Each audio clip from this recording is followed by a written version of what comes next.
नमस्कार साथियों, स्वागत आप सभी का आपके अपनी YouTube channel IT foundation classes में। तो गाइस, आज के इस वीडियो में डिस्कस करूंगा electrician trade theory second year वाले स्टूडेंट्स के लिए चैप्टर जिसका नाम है AC 3 phase motor. Already generator और DC मोटर वाला जो चैप्टर है वो मैंने डिस्कस कर दिया है। आज के इस वीडियो में देखिए AC 3 फेज मोटर के वो MCQs हम देखने वाले हैं जो डायरेक्टली आपको एग्जाम में मिलने वाले हैं।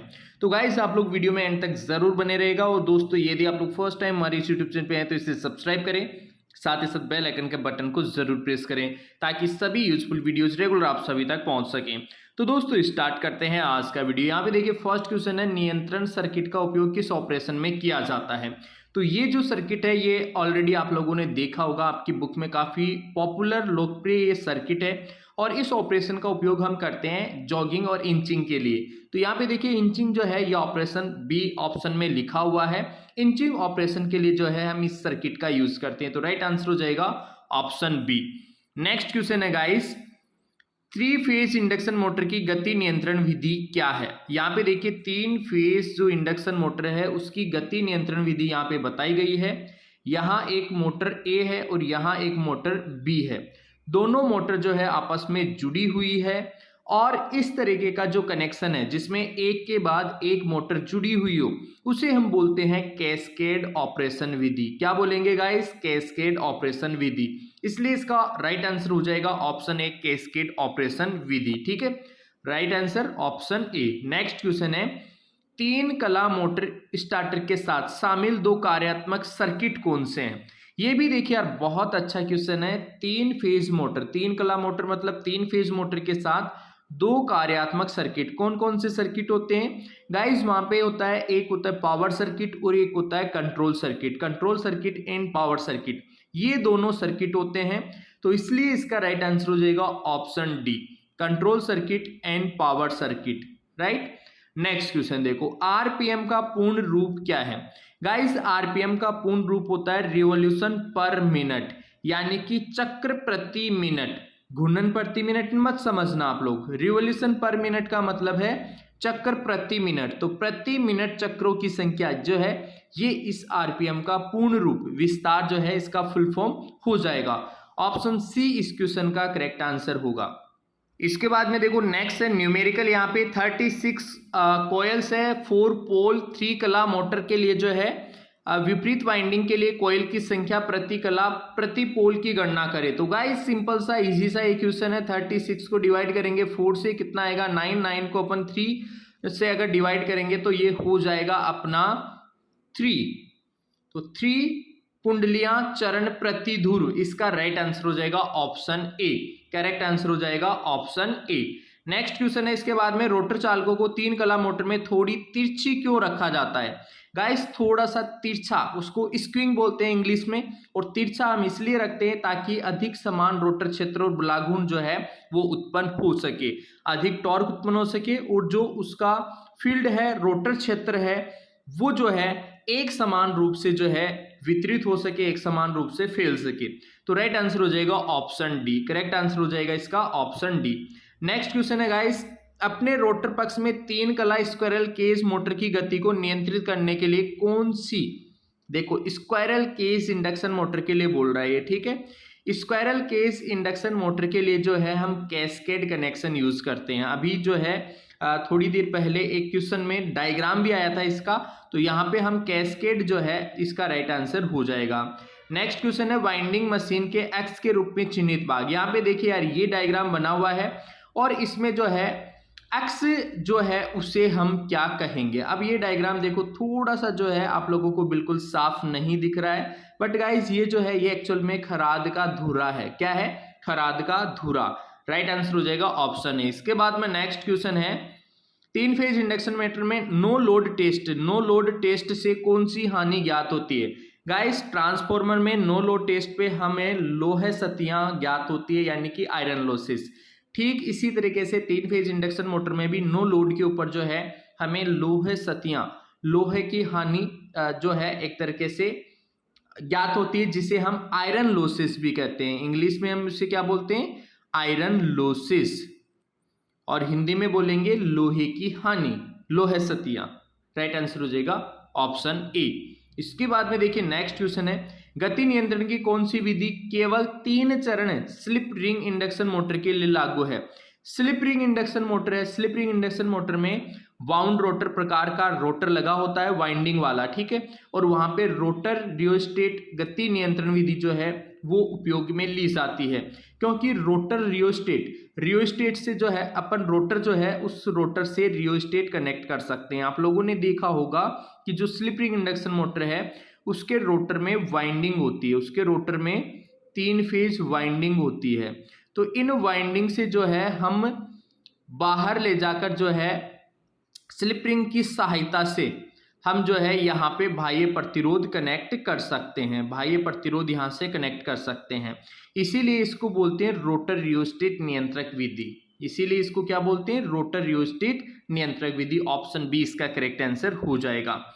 नेक्स्ट क्वेश्चन है 4 पोल एसी मशीन की कुल विद्युतीय डिग्री। देखो यार, कुल विद्युतीय डिग्री ज्ञात करने के लिए कुछ नहीं करना, जितने पोल गिवन है उसको 180 से मल्टीप्लाई कर दो। 180 से मल्टीप्लाई करोगे तो 18 चौक 72, 720 डिग्री आ जाएगा। ऑप्शन सी इसका करेक्ट आंसर हो जाएगा, क्योंकि 2 पोल के बीच में जो है 180 डिग्री का अंतर होता है। तो यहाँ पे 4 पोल है, एक पोल यहाँ, एक पोल यहाँ, एक पोल यहाँ, एक पोल यहाँ, हर 2 पोल के बीच में 180 डिग्री होता है। तो 180 यहाँ आएगा, 180 यहाँ आएगा, 180 यहाँ आएगा, 180 यहाँ आएगा, चारों को टोटल करेंगे तो 720 डिग्री हो जाएगा। कितना हो जाएगा गाइस? 720 डिग्री। ऑप्शन सी जो है इसका करेक्ट आंसर हो जाएगा। नेक्स्ट क्वेश्चन है कॉयल और ओवरहैंग को बांधने के लिए किस प्रकार की इंसुलेशन सामग्री? यार देखो, कॉयल वाइंडिंग वगैरह जो होती है मशीनों में, मोटर्स में, उसमें उन वाइंडिंग्स को बांधने के लिए किस प्रकार की इंसुलेशन सामग्री, कुचालक सामग्री, तो वहां पे आपने देखा होगा कि धागा यूज में लिया जाता है और वो धागा होता है टेरिलीन धागा। कौन सा धागा होता है? टेरिलीन धागा। ऑप्शन सी जो है इस क्वेश्चन का करेक्ट आंसर हो जाएगा। नेक्स्ट क्वेश्चन है 3 फेज मोटर का स्टार्टर का सिंगल फेज प्रिवेंटर बार बार ट्रिप हो रहा है। सिंगल फेज प्रिवेंटर जो है, यानी कि उसको सिंगल फेजिंग से बचाने वाला जो प्रिवेंटर है वो बार बार ट्रिप हो रहा है, तो इसके पीछे क्या कारण है? इसके पीछे कारण होता है गाइस ओवरलोड रिले जो है उसकी गलत सेटिंग, ओवरलोड रिले की गलत सेटिंग। ऑप्शन सी जो है इस क्वेश्चन का करेक्ट आंसर हो जाएगा। नेक्स्ट क्वेश्चन है पैनल बोर्ड का उपयोग कहाँ किया जाता है? गाइस पैनल बोर्ड का उपयोग, ये तो आपको पता है यार, 3 फेज जो ग्रिल वायरिंग होगी वहां पे हम पैनल बोर्ड का यूज करेंगे, ठीक है। ऑप्शन सी जो है इसका राइट आंसर हो जाएगा। नेक्स्ट क्वेश्चन है 3 कला मोटर वाइंडिंग का नाम क्या है? यदि कुंडली पिच पोल पिच से कम है, यदि कुंडली पिच जो है पोल पिच से कम है, पोल पिच से कम है तो उसे शॉर्ट कॉर्डेड वाइंडिंग बोलते हैं। क्या बोलते हैं गाइस? Short corded winding. अगर उसकी कुंडली पिच पोल पिच से कम है तो उसे हम शॉर्ट कॉर्डेड वाइंडिंग कहते हैं, राइट। जो है करेक्ट आंसर हो जाएगा ऑप्शन डी। नेक्स्ट क्वेश्चन है इसके बाद में, यदि रोटर बार खुले सर्किट में है तो ऐसी इंडक्शन मोटर पर क्या प्रभाव पड़ेगा? देखो यार, रोटर बार जो है वो खुले हुए हैं, खुले सर्किट में, ओपन सर्किट में, तो मोटर घूमेगी, लेकिन वहां पे मोटर जल्दी से गर्म हो जाएगी, अत्यधिक गर्म हो जाएगी, और गर्म होने के बाद में वाइंडिंग जल सकती है। तो देखिए यहाँ पे ऑप्शन में लिखा हुआ है मोटर का अत्यधिक गर्म होना। ऑप्शन डी इस क्वेश्चन का करेक्ट आंसर हो जाएगा, ठीक है। इसके बाद में देखो नेक्स्ट क्वेश्चन जो है वो है 1440 आरपीएम पर घूर्णन कर रहे 7.5 एचपी स्क्वायरल केज मोटर द्वारा निर्मित बलाघूर्ण की गणना करो। गाइस ये क्वेश्चन आप लोगों ने कहीं नहीं देखा होगा, बट इस क्वेश्चन का आंसर देखो मैं आप लोगों को बता रहा हूं। इसमें आप लोगों को करना क्या है? बलाघूर्ण ज्ञात करने के लिए सबसे पहले आप लोग क्या करोगे, एक फॉर्मूला है 5252, ठीक है, इसको गुणा करोगे एचपी से, राइट। इसको डिवाइड कर दोगे आप लोग जो आरपीएम है स्पीड से। अगर यहाँ पे एचपी की वैल्यू आप 7.5 रखोगे, आरपीएम की वैल्यू 1440 रखोगे, इसको सिंप्लीफाई करोगे तो गाइस टॉर्क जो है वो निकल कर आएगा आप लोगों का 27.35, ठीक है।